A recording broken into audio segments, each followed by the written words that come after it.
Another week in the NFL. Week 16 is here. Wait, all right.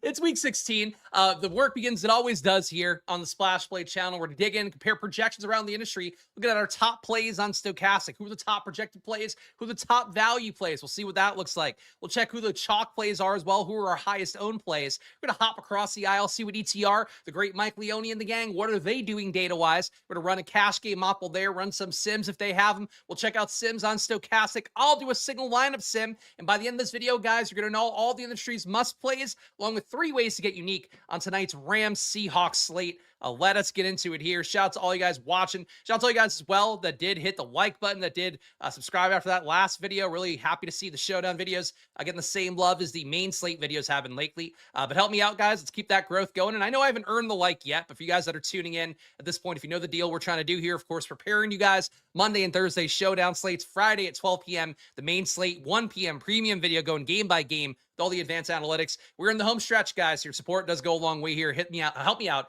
Don't hit me up. Hit the like button, subscribe, and please do that stuff. And let us get into it here. Today we have the Rams and Seahawks. Total not so great in this game with 20.3 implied points for the Rams, 21.8 for the Seahawks in the spot. It is one of those things that I talked about, on Stochastic just an hour and change ago with my good friend Lofty. There are spots usually for me in football, and you guys know when I go through all the EPA data from Sports Info Solutions, really try to point out, where their weaknesses, where their strengths in every game, every individual matchup, slot stuff, zone defense stuff, all that. There's just no obvious splits that say that these teams are bad defensively anywhere. Seattle overall, negative 0.1 EPA per dropback, negative 0.13 EPA per pass, negative 0.13 EPA per rush is a really good number being put up by that Seattle defense. Red zone defense also tough as well. The negative 0.26 EPA there per rush, negative 0.27 EPA per red zone pass. Seattle's just good across the board. Gets worse from there too. They don't blitz a lot, 20% blitz rate. Despite that, though, they're getting pressure on 28% of dropbacks, her and the QB on 12% of dropbacks. These are really crazy numbers for the Seattle defense. So Matthew Stafford, you see here on the thumbnail, my face being skeptical of Matthew Stafford. That's because I think Stafford's been phenomenal this year, but matchup-wise, this is going to be one of the toughest ones he'll face. And I would say on paper, this defense for Seattle right now, number 2 in terms of how I view stuff with Denver, Houston maybe in that mix as well. But it's a clearly defined top 3, and Seattle, I think, is with that group. Rams defense as well is good, though not as good as Seattle's. Negative 0.03 EPA per dropback, negative 0.03 EPA per pass. Anytime you have a slightly negative EPA against pass plays, that means you're doing a good job because pass play is inherently more efficient. Run defense as well, negative 0.05 EPA there, negative 0.2 EPA per red zone rush, negative 0.1 EPA per red zone pass allowed by the Rams defense.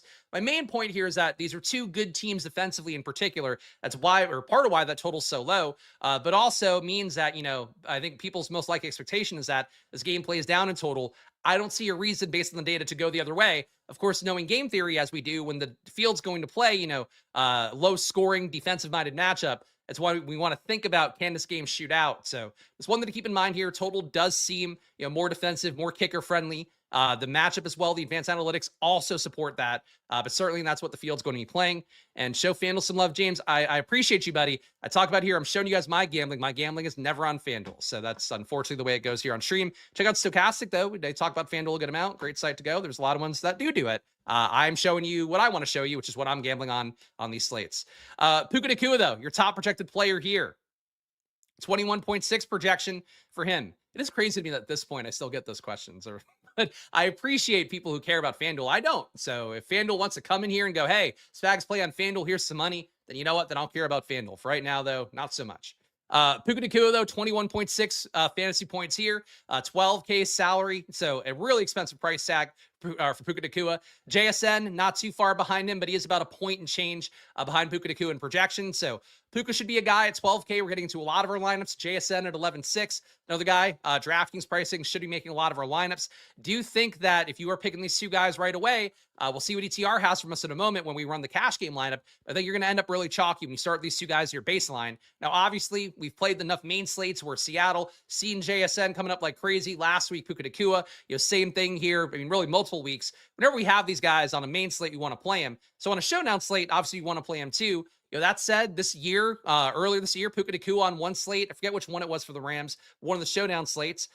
Maybe Cardinals. I think that rings a bell. Puka Nacua, though, is like, I don't see how he fails here. I don't see how he puts up less than 20 fantasy points. You know what happened? Puka Nacua in that game put up 20 fantasy points, and he still didn't make a winning lineup because the salary you had to spend on him. You were able to get other guys that had similar ranges of outcomes that were close enough to Puka, even though he had one of the highest scores in the slate. He didn't make a winning lineup. So that's really the concern when you have a price tag as high as Puka Nacua is. Like, if Darnold, Stafford, Kyron, Kenneth Walker, Parkinson, whatever, if these guys all put up, a range of scores that's close enough to Puka Nacua at 12K, they'll make a lineup more than Puka will because you're just able to get the guys that spiked enough around them. So Puka Nacua looks great.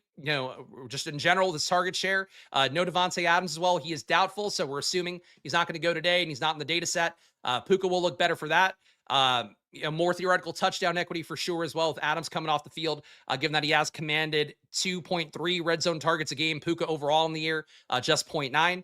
So if you're making the case for Puka, those are the reasons why. But a tough matchup, the ownership being probably really high, and the fact that people will be probably playing him first amongst everybody. Those are the reasons to maybe consider moving away from Puka Nacua in some amount of lineups. JSN at number 2. The matchup a little bit softer, as we talked about. Seattle's defense is just better across the board than the Rams defense. But still, overall, Rams giving up, again, good EPA numbers. Zone heavy matchup will be a little bit beneficial for JSN, who's put up 4.2 yards per out run versus zone compared to a mere 4.2 versus man. But JSN's good in every situation is really the main thing here. There's no underlying splits that show, okay, this is probably not a good JSN spot. Rams also forcing a lot of targets to the slot. That'll be good for JSN too. 50% target rate in terms of the slot targets given up by the Rams defense. But JSN at this point, the deal. He's getting 9.3 targets a game. Puka getting 9.8 a game. Both guys looking good. Really, the big critique you would make for JSN relative to Puka Nacua is that if Seattle's full health, all the guys that are going to play are in. Rams missing Devontae Adams are, it's a key component that's not available now. And also, for JSN too, Rashid Shaheed getting more involved, probably not great for JSN in terms of like what those guys do being somewhat similar. But for JSN, he's been great all year. Really not so much you could do to nickel and dime or critique him other than the fact that Puka Nacua is on the slate. And I'd say he's probably a better play situationally and what his role has been even with Devontae Adams in. Sam Darnold at number 3, 16.3 projection. So really big gap behind JSN, 4 points less than him, 5 points and change behind Puka Nacua. So really Puka and JSN, I'm expecting to be in a lot of our optimal stuff. Sam Darnold, though, think it's going to come up a good amount. You can see here he's got 50% ownership expected overall. Definitely a big number for Sam Darnold. Darnold is the kind of player in a tough defensive matchup. I think you're willing to play into the downside more. That said, the last time these guys played, I believe Darnold put up, was that 4 interceptions? I think Laffy said this morning. Sam Darnold, want to make sure we got this number right here. And again, a single matchup against a team doesn't matter that much. But he had no touchdowns, 4 picks when they played the Rams about a month ago, November 16th. Darnold in that game, a 45.5 QB rating. I mean, he quite literally played the worst game of the year. I mean, it's not even close. 45.5 here. He put up a 74 QB rating versus Houston, 68 versus Minnesota a couple weeks ago. Definitely playing more into the downside lately is Sam Darnold. 3 of the last 5 games, lower QB ratings by a good margin. Point being for Darnold, though, it's a lot of ownership going his way. Again, one of those things here with volatile players, volatile situations. To me, whenever the field's going to be playing a lot of that situation being positive, I think you want to look at the negative outcome more. But Darnold at 9,400, good projection on him. Have to imagine that Puka, JSN, and Darnold are going to be in our cash game optimal lineup. But we'll see in a moment here. Darnold, though, 16.3 projection, easy number 3 spot for him. Matthew Stafford, more expensive and a worse projection than Darnold. 10.4 salary, 14.7 projection. Stafford on a team that does pass above expectation. Rams on the year, a 4% pass rate over expectation and 4% as well in the red zone. For comparison, Seattle, negative 0.7 across the board, negative 7.3% in the red zone. So for Stafford, we expect him to drop back more. That said, the matchup is tougher. Pressure is going to be hard on him. Stafford handles pressure about as well as anybody in the league, but he does take sacks about 7.5% of the time. So do you think we'll see Stafford get hit a few times? Still also think we'll see him adapt fairly well here like Phillip Rivers did last week versus Seattle, where the ball got out fast, about two and change seconds per release time for Phillip Rivers last week against the same Seattle defense. I think for Stafford, that's what I would expect here. But, Rivers also put up 7 fantasy points in that game. I don't think Stafford's going to be that bad, but certainly here, with Devontae Adams out, you're losing a key weapon. And I do think people playing Puka, playing Colby Parkinson probably get him out. Certainly if you just fade the Rams pass game, I think the data does support that. But Stafford, number 4 guy at a 14.7 projection, it's a little bit expensive when you get Darnold for cheaper and with a higher projection. Kyren Williams, 12.6 projection on him. Laffy highlighted it this morning on Stochastic Show. Thought it was a really good point by him. On the year, Seattle giving up a really high target rate to running backs, 19.2% per route run for the RBs, the highest in the league. So for Kyren Williams, think that in this spot where we've no Devontae Adams losing a key target, Kyren as well in high leverage spots for the Rams here has been targeted fairly well. Corum used a little bit less than the pass game on the year, only 0.8 targets a game compared to 2.6 per game for Kyren. It's still not great workloads overall, and you take that, per game sample size. But relative to the situation here, where you see a lot of pressure, I think tight ends, low A dot tight ends like Parkinson going to be involved, but I do think Kyren Williams getting screened a little bit more, getting passed in the flat a little bit more. I think it's likely here. So Kyren, low ownership at captain as well, 3%. To me, low ownership overall at 21%. I think I'd rather pay for Kyren than Stafford. I think than Darnold. I know people will be afraid of the splits. Kyren last week played 39 snaps. Corum played 33. That's not great. But in this matchup, I think it's more of a Kyren matchup personally, and I think the ownership seems light here. I think people are going to feel a little bit too cozy playing Corum in this 50-50 split, when I think in this situation, it might flip back to being more Kyren dominant. But certainly, that's a lean. If you have a lean at home, your lean is going to be just as valid for the most part. I'm going to sort by value here. According to Stochastic data, see where our top values are. Terrence Ferguson with a 4.8 projection and a $1,600 salary. He's your top value. Ferguson might make an optimal lineup too with that projection and that salary. And Ferguson, we'll go real fast to the Rams tight end snaps last week. But Terrence, mostly your slot tight end, got 56 snaps last week. Parkinson played 62. Davis Allen played a lot as well, played 54. So these guys, a lot of 3 tight end lineups again last week. Andrew here saying double Rams tight end. I think a lot of people are going to do that this week, so I don't think you're getting terribly unique with that approach. The reality is that the Rams did run a lot of 3 tight end, have the last couple weeks, having success with it too. Certainly his blocking upside is there, and Parks is getting targeted a good amount. Davis Allen has a 20% target route run rate, even though he is not, running a ton of routes out there. He's mostly blocking. And then you have Ferguson putting up a 16% target route run rate. These guys are all getting targeted a good amount, and they're on the field a good amount. So really no issue with Ferguson, but certainly I think, playing whoever's the least owned of the tight ends is going to look the most appealing. That's probably Davis Allen. Robbie Utst, the fullback, I presume. Did not have Robbie Utst on my personal bingo card. He was inactive last week, 18 snaps a week before that, 12 before that. He's your move tight end. So they have him as a running back. He's not really that. 0.5 projection. I think you're going to get Ferguson a lot more. I think you'll get Mumfield a lot more. But Robbie Utst, I guess, is in play theoretically. But only 1% ownership. Seems like one of those value plays you don't actually want to play, as opposed to Ferguson and Mumfield and even AJ Barner. Very credible player, is going to play a good amount of snaps on paper. Kanata Mumfield. Last week we had Tutu Atwell back in, but he only played 4 snaps. Mumfield, I believe, played 32 last week. 2 straight weeks he's played 32 snaps. So Mumfield has had a tangible role, even though he's not been anything special. But Mumfield also... oh, you know what? I don't have him in my sheet here. Would like to give you guys a read on his target share, but I'm going to have to put him in first to do that.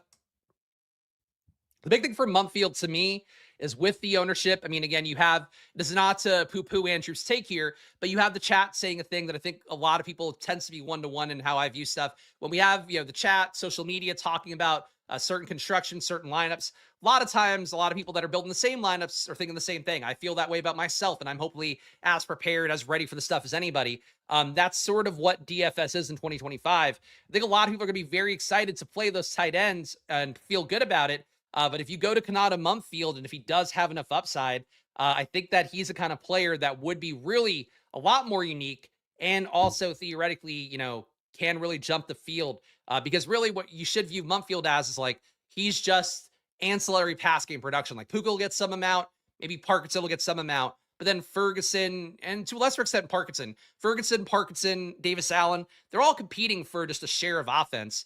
So I think for Kanata Mumfield here, what he represents is just getting off that beaten path a little bit. Mumfield on the year, only a 10% target per out run rate, so it's not that great. He's commanded one target inside the 10-yard line on the year, so he has at least resonated a little bit there. 0.3 EPA overall. Point is for Mumfield, he's not anything special, but he's a guy that will probably be out there 25, 30 snaps, and he's not one of the tight ends. So 4.1 projection on him. I think he is a valid play at 13% ownership.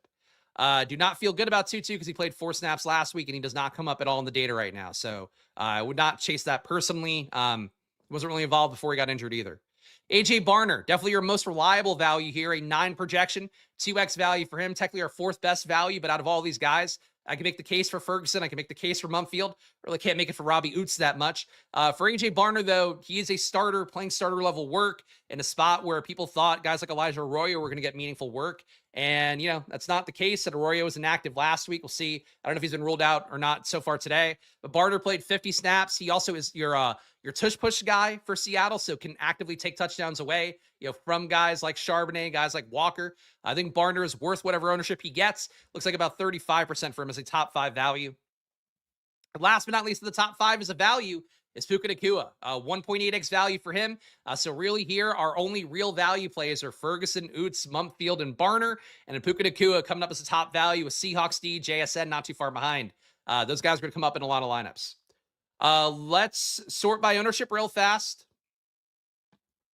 Again, guys, show some love if you can. Hit that like button and subscribe. I'm here doing this work every Monday and Thursday showdown slate, Friday for the main slate.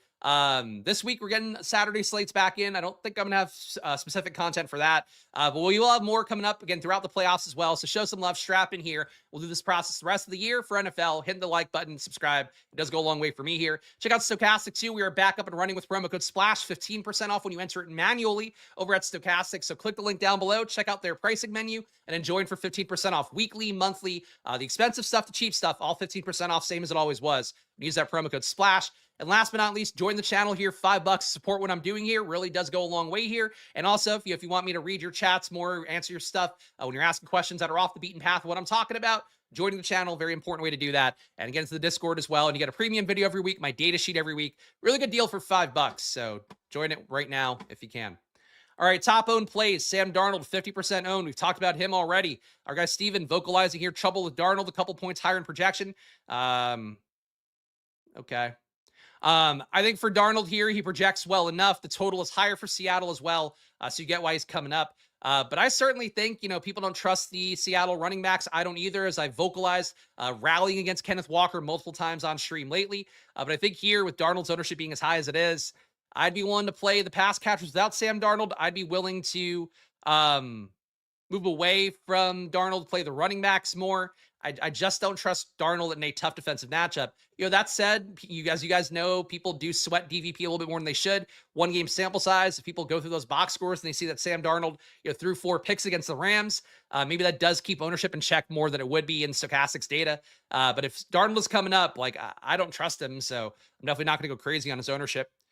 Puka Nacua, 41% ownership overall for him, and this is mostly flex-based. You can see 32% in captain, which we'll sort by in a minute. Puka Nacua, chalk play, projections, highest on the slate. You get why he's coming up. JSN, same thing here, 30, I guess let's just say 40% ownership for him. Him and Puka Nacua going to be into the majority of lineups, so they should be based on the projection math. Matthew Stafford, 37% ownership overall in the flex, 5% in captain, and AJ Barner not too far behind at 35. Chalkiest captains. You're expecting about 55% ownership between Puka Nacua and JSN at captain. So captain ownership, we know how that goes. Your top protected plays always end up being your chalkiest captains. That said, if you do capture the upside of a Darnold, a Stafford, a Barner, a Parkinson, whoever you want to play, you'll be so different here because people will get forced by the tools and by their projections and just how they're going to view a slate. They're going to play a ton of captain here between these two guys. And, those are the best plays, but I do think just going max 50% captain between those two and roll the dice with everything else, probably still your best move. And, yeah, I mean, that's really the rest of it at captain's pretty flat. Darnold at number 3, 7.7% owned at captain. Stafford number 4, 4.8% owned at captain. Barner 4.7, Parkinson 4.3, Shaheed around it up 4, Cooper Kupp about 3.4, Walker 3.2. I'm just basically listing everything off here. The point is that it's just JSN and Puka that are going to pick up captain ownership. Besides that, Darnold and then everything else is pretty flat. So very unique slate and a lot of fronts here. The TV like buttons give me fits. They did overhaul the YouTube TV experience, which I don't know why. I liked the way the YouTube TV worked before, but yeah, you gotta move around a little bit differently now. So good call out. But yeah, appreciate you trying to figure out how to hit the like button, guys. And again, goes a long way for me here. Not just for me, but every creator you like on YouTube. The more you get likes, the more the algorithm shows it to more videos or to more people out there. And that's just the flow of things. So I appreciate the support a bunch here. Let's go to the solver next, guys. Of course, you can get the solver too. No discount on there, unfortunately, but check it out. Link down below if you want to check out the solver. And we'll check out what ETR has for us here. Let me just put in a projection, extra decimal points. So we can run our cash game builds. Of course, the point of a cash game build here is to see what ETR data has as like its optimal, because basically when you know what the optimals are, you'll know what people get driven to the most projection-wise, and sometimes that means people end up playing players they don't even intend to play because they just work well relative to salary and the projection they have on them. So let's see what ETR has for us, and I'm a little surprised with this being an AJ Barner captain. But AJ Barner, captain, Puka Nacua, JSN, our 2 highest projected guys make it in. Darnold also makes it in. Colby Parkinson makes it in. Harrison Mevis. Is it Mevis or Mevis?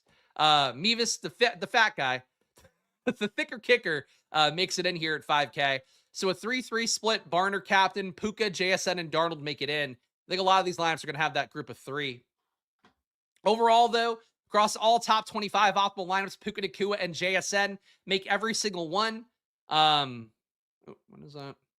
Captain-wise, 28% of these top 25 have Puka, 24% have JSN, so not a heavy lean there, about what you'd expect in a sim as well. But Puka and JSN make every lineup, so right away, one of our rules of thumb here, doesn't mean this is going to work out, but if you want to get unique from the field, play max 1 of Puka Nacua, JSN. If you could somehow fade them both and that hits, you will be so far away from the field here, because these guys are, again, data plays, casual players will put them in first.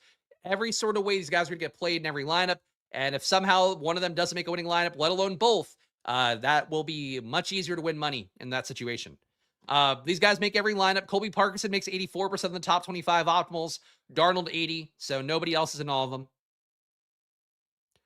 Overall, we're getting the most 3-3 builds. So dead even builds, 68% of the top 25 optimal lineups are that. 2-4 favoring the Seahawks here comes in 20% of lineups. And then a 4-2 favoring the Rams. So we're not naturally getting onslaughts. Onslaughts, I think, will be underrepresented on the slate. It is a competitive game on paper, but if one of these teams does dust the other, it's one of your ways to get unique on a slate and have that upside. So playing onslaughts, if you can stomach it, definitely will have upside here. But balanced builds across the board. So balanced builds with Puka, JSN, and most likely Darnold and Parkinson seem to be the way the field will be building naturally. Looks like ETR sims are not up. Oh, wait, I didn't mean to click that. Oh, no, there we go. They came in here. They must have just popped in after I loaded this. So let's pull in our Showdown boost and run an ETR sim here. Put 2 unique players on as well. ETR variants. We'll build 250. That was a sneeze. Hit the mic. I hit the mute pretty fast, though. I think that was impressively protecting you guys from hearing my sneeze. But let's build these 250 lineups here. Again, we're stacking up more so, trying to correlate QB with pass catchers at captain. Pass catchers with QB a little bit more. Showdown rules of thumb here. But the goal is to build 250 and see what sims out the best ETR data. So let's have them build these lineups, and we'll sim it out in a moment.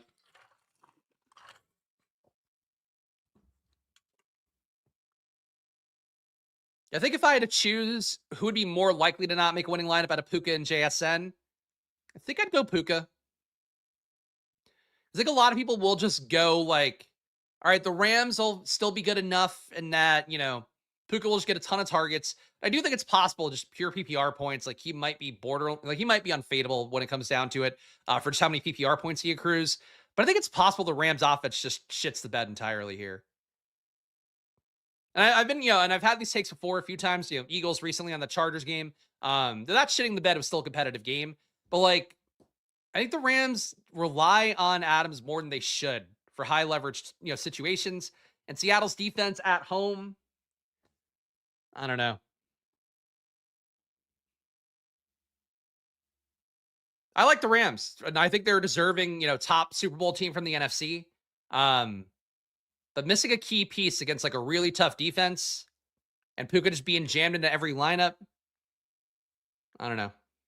It's always tough with those like PPR. I mean, I'll say scam, but like, receivers that are so PPR friendly, like Puka and JSN, where they get so many targets. And for the most part, for Puka, like they're not super difficult catchable targets.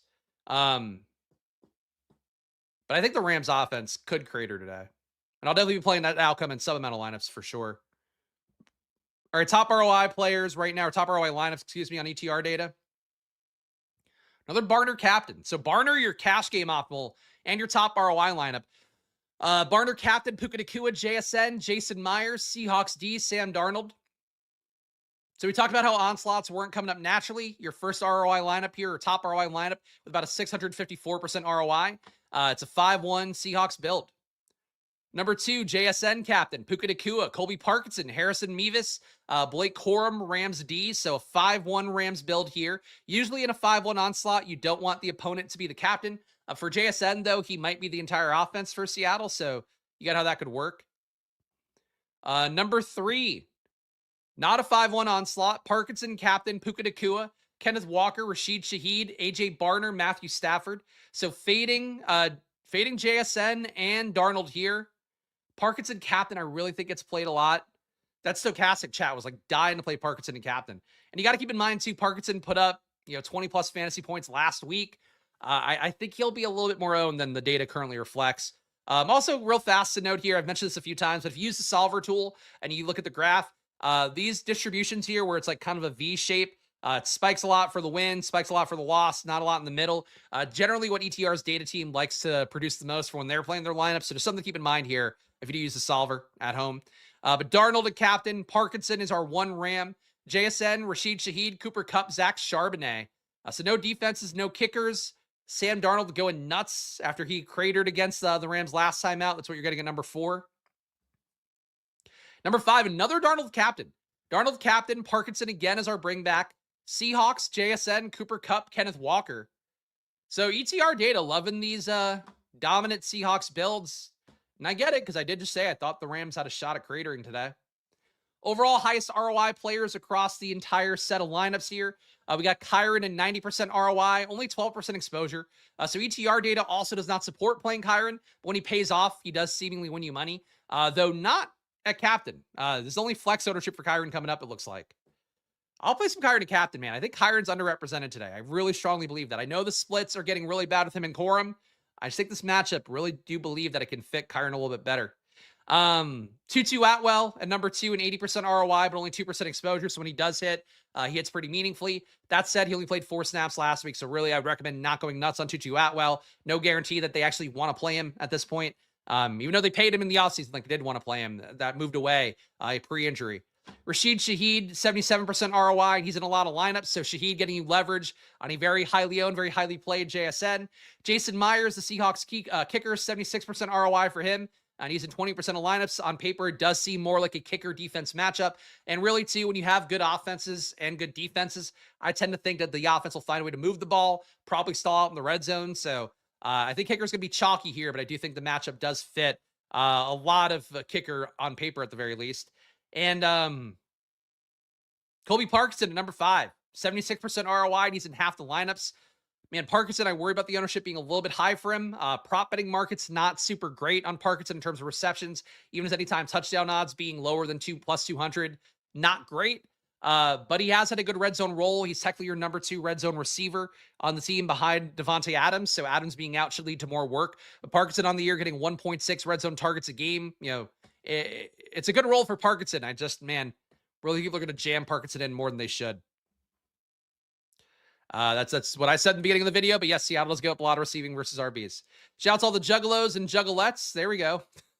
All the juggles and juggalettes. But shout out to all the juggalos and juggalettes. That's what we always say here on the channel. Drink your Fanta. What else do they do? Drink your Fanta. Be white trash. I don't know. Sorry, juggalos and juggalettes. Let's go to Stochastic next. Let's build out their sim. So you got to read on what ETR has for us. Let's get a read on a Stochastic sim next. Guys, this is going to be second to last stage of our journey here. So again, hit that like button and subscribe. Goes a long way for me here. I'm just one guy. It may seem like there's a team of brilliant scientists, or at the very least monkeys at typewriters behind these videos, but no, it is in fact just me showing up here, making a thumbnail, making a YouTube event, doing the thing, hoping you guys convert for Stochastic, for myself. It's a lot of work here every day, but I enjoy what I do. Hopefully that shines through with my prep work and what the value you get from these videos. If all you're gonna do is fade me, hit that like button and subscribe. And of course, check out Stochastic. The data will update as the day goes on, so make sure to check it out for yourself with that 15% off promo code SPLASH. The interface up and running now with their new site, so check it out for yourself. 15% off with that promo code.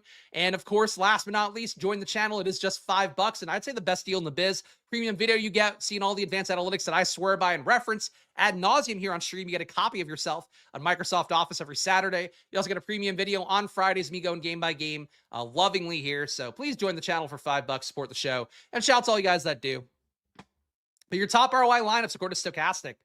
A lot of JSN up top. 4 out of the top 5, 5 out of the top 6, and 6 out of the top 8 lineups for JSN captain. That is surprising to me. But JSN, AJ Barner, Puka Nacua, Sam Darnold, Seahawks D, Terrence Ferguson. So our top ROI lineup does include that very chalky combo of JSN, Puka, and Darnold. Theoretically losing a little ownership going to JSN captain, but JSN and Puka will be owned so similarly. They're functionally kind of the same play in terms of data. Number 2 ROI lineup, Jason Myers, JSN, Kenneth Walker, Kyron, Sam Darnold, and Seahawks. So we are fading Puka in this one. 5-1 onslaught build favoring the Seahawks. And your bring back is Kyron.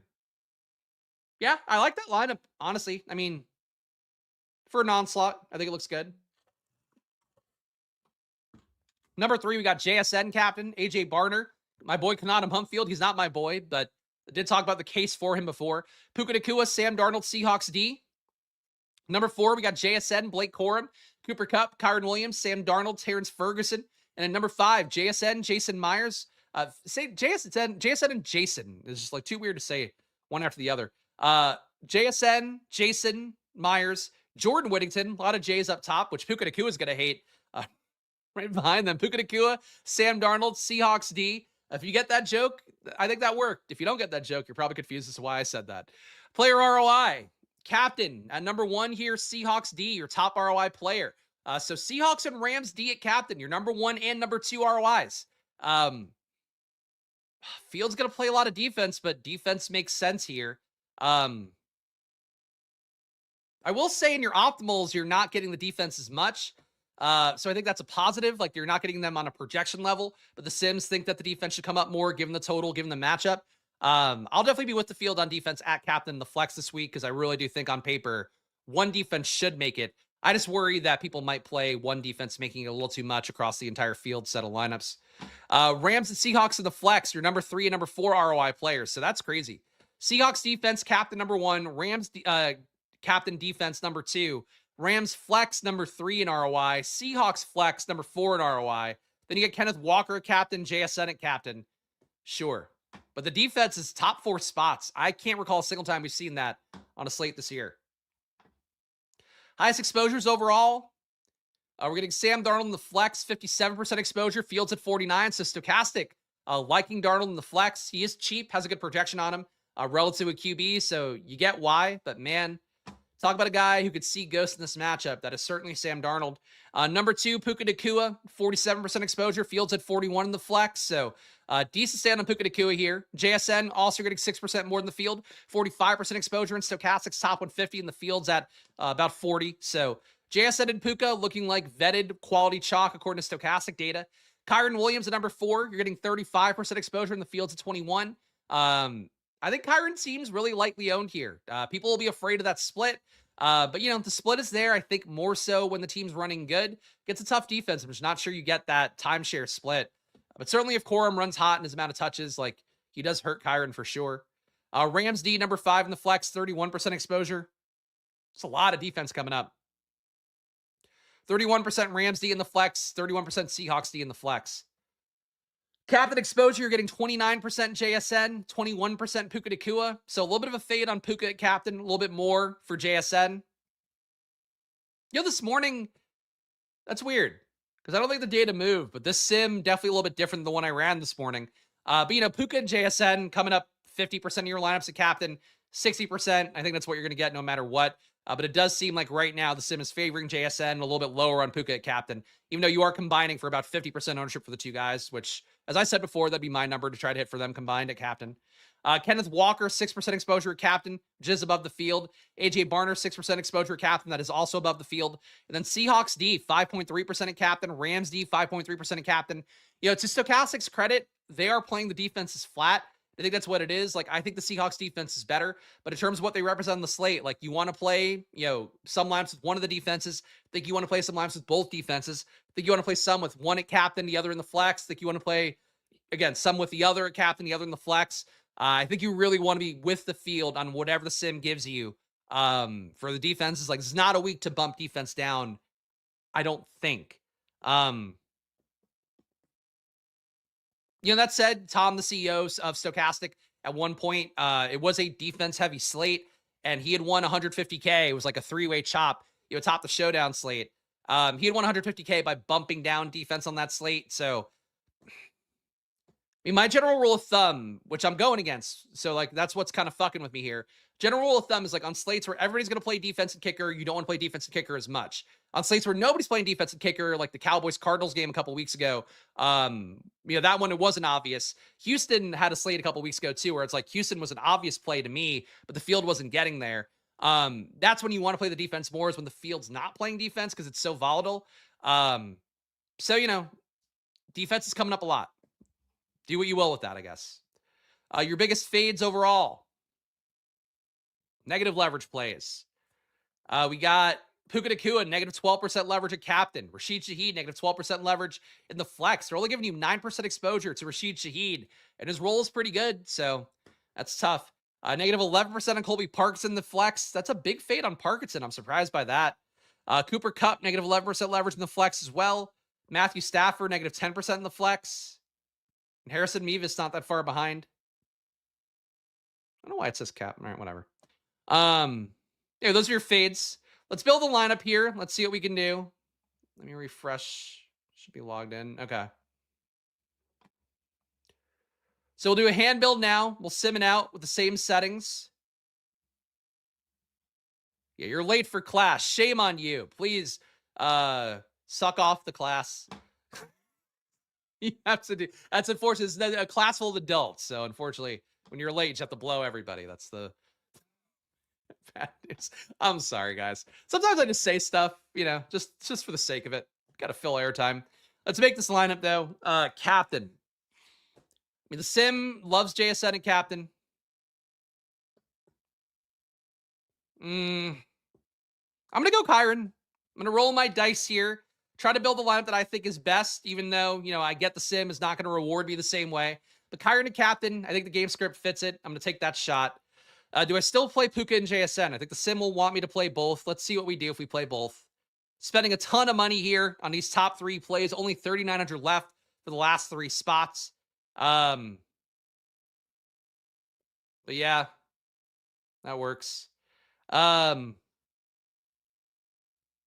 Like, my brain keeps thinking Mumfield. The better play, though, is Parkinson. But if I'm playing three pass catchers, I feel like I need Stafford in this lineup, most likely. Kyron is a running back, obviously, but I am viewing part of his upside as being a pass catcher. Let's fade Puka. This is going to be gross. We'll play Stafford with it. So Stafford, JSN, Parkinson, Kyron. I'm going to go Barner. So he's pretty cheap at 4,400. And he does have a shot of a tush-push touchdown. Decent pass game roll. Not gonna be able to afford Darnold, which is fine because I don't want to play him really anyway. 3,500 left for one more spot. And then we play the less-owned tight end, Davis Allen.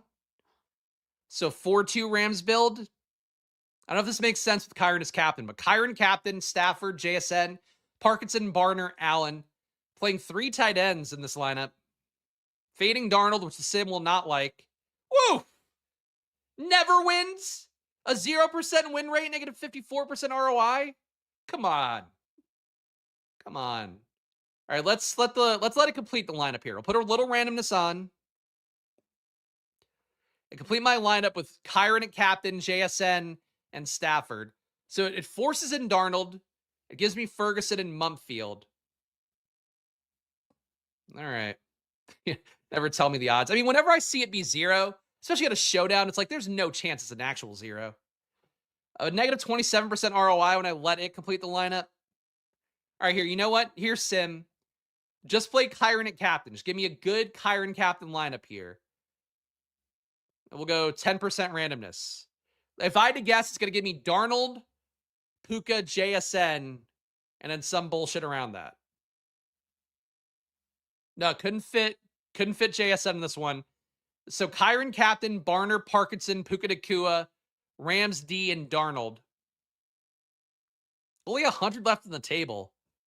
This is not going to be a 4% ROI. I hate these lineups, man. Well, not the most uplifting way to close out the video, I guess. What if I put more randomness on? Kyron captain. Let's crank it up. 30% randomness. Complete the lineup. Barner, Myers, JSN, Puka, Ferguson. I like this one more with our Kyron captain. No QBs. Negative 13% ROI. Well, fuck. Well, according to the sim, I'm just going to lose money tonight no matter what. At least this one wins occasionally. Handbuild left me flaccid. I'm sorry to hear that. Sorry. I did threaten a bare bottom spanking, I believe. I don't know if I said bare ass. Bare bottom spanking is that I think you should leave things. That sounds more like me. Well, fuck it, guys. That's the video. I'll give you guys 3 ways to get unique in a moment here. Before I do that, though, one last run through plugs. Please do hit that like button. Please subscribe here. Again, it goes a long way for me here. I'm just showing you my my gambling Monday and Thursday for the showdown slates. Friday, tomorrow at 12 p.m. for the main slate. Premium video at 1 p.m. as well. But the process has been working well for me this year. Hopefully it has for you guys as well. But hit that like button and subscribe. It goes a long way for me here, fighting that YouTube algorithm, which is always an uphill battle for independent providers of content like I am. Check out Stochastic, too, if you want to see things updated here, all the data as the day goes on. You want to run the sims yourself. That's really important here. I know a lot of you guys just watch these videos like mine, you build lineups off of it, or using the sim yourself, playing with things in the back end. It is a really important part of the process to have success here, and especially if you're entering like 20 maxes, 150 maxes. I think you're doing yourself a disservice not using a sim, even if it's just like the cheapest one. So please check out Stochastic. Support yourself as much as the show. Half the money you pay to Stochastic does come back to me, but at this point for you guys out there, home stretch of the NFL season, I think it's a good time to do it because the data, frankly, is as strong as it'll ever be. Like my EPA stuff every week, like I'm impressed at how much it's hitting because like we have a big enough sample size that you can really read stuff well. Same thing for projections. So keep that in mind with Stochastic data. And last but not least, $5 to join the channel here. You get a premium video, my data sheet every Friday and Saturday. And you also just support what I'm doing here. And if you enjoy independent content that is, really willing to show you around the industry, not just Stochastic, but ETR as well. I'd be happy to do Saber Sim too, but not right now. So that's how it goes here. Support the channel and you'll continue to get that here whenever I do a video. But 3 ways to get unique. I think overall, first way to get unique would be fading one of Puka or JSN, if not both. They'll just get into every lineup projection-wise. You know how that works. But certainly pass game players, receivers, always more volatile. So important to keep that in mind. If these guys don't make a winning lineup, it's going to be like legit 10% of the field, not even, might be like 5% of the field competing for that first place. So think it is worth looking at lineups without those guys a little bit, even though we get why they make every lineup. Second way to get unique here, onslaughts. Onslaughts not coming up at all naturally, but you do see both ETR and Stochastic giving you onslaughts, in particular on the Seattle side, but it did seem like you're getting onslaughts across the board. Whenever onslaughts are not in play is when you want to play onslaughts. So I do think 5-1s, considering them a little bit more today, even though they're going to be really uncomfortable. I think they will carry you further than they might on other slates. And third way to get unique. Look, I like defense and kickers a lot in the slate. I think the sim is going to give you a lot of them. They're not projection plays. Again, we could real fast go to the ETR data because I do want to make sure I'm correct on this. Let me go up here. So in terms of optimal lineups, you're getting Mevis and 24% of lineups. You're getting Jason Myers in 19. You're in the defenses in 12% of the optimals. Actually, no, this isn't the optimal. Hold on. Sorry. My bad. I don't want to give you guys the wrong info. Here are the optimals. You're getting Myers in 24% of optimals, Mevis in 40. This is a lot higher. Rams defense in 12, Seahawks in 18. The kickers are going to be optimal a lot. So, like in terms of projections. So I do think that kickers in particular, like I think they make game theory sense, but sometimes you don't want to play the best plays. You don't want to play like the ones that you view as the most likely outcome because everybody else is going to play them. Really think that both Mevis and Myers will get played a lot, but the defenses too. Like I think they're going to get played a good amount. But at the very least, they're not projection plays. Mevis and Myers are projection plays. So I think just not going nuts on kicker and defense. Like don't play all four. You should never really do that. But I think even 3 out of 4 might be a bit much. And I think people will do that a little bit more. So maybe just max 2 out of defense and kickers. I think it'd be a good way to get away from what's going to happen for you sim-wise and projection-wise. Because those are really viable pay down options. But hopefully that adds some value, guys. If it doesn't, whatever. Tried my best. Gamble responsibly, guys, even though it is always money time here on this channel. And this time of year, especially, like, if you have family, don't fucking be an idiot and gamble more than you're supposed to. Because when you have to buy your kids presents, like, do the right thing. But, it is always money time here. Follow me at Chris Spags. Follow the show at Splash Play Pod. I'll be back in an hour on the NBA channel at Splash Play Bets. You can also check the playlist on YouTube if you want to see that. But I'll be doing my NBA video. It's an 11-game NBA slate. So we'll do the best we can. Gonna update all my data now for that. So tune in at 2 p.m. for that one. Check out my stochastic stream with Laffy. I always have a really good time. Laffy and I think, have become better friends here from doing that stream. We also chat a good amount before and after. So I think you get that shining during the content. So watch that too if you want more on the showdown. And I'll be back tomorrow here on this channel for the main slate, 12 p.m. So join me for there. And I'll see you guys again soon. Enjoy your days. Good luck. Bye-bye. And good luck on the slate, man. It's going to be a tough one. That much is for sure. All right. See you guys.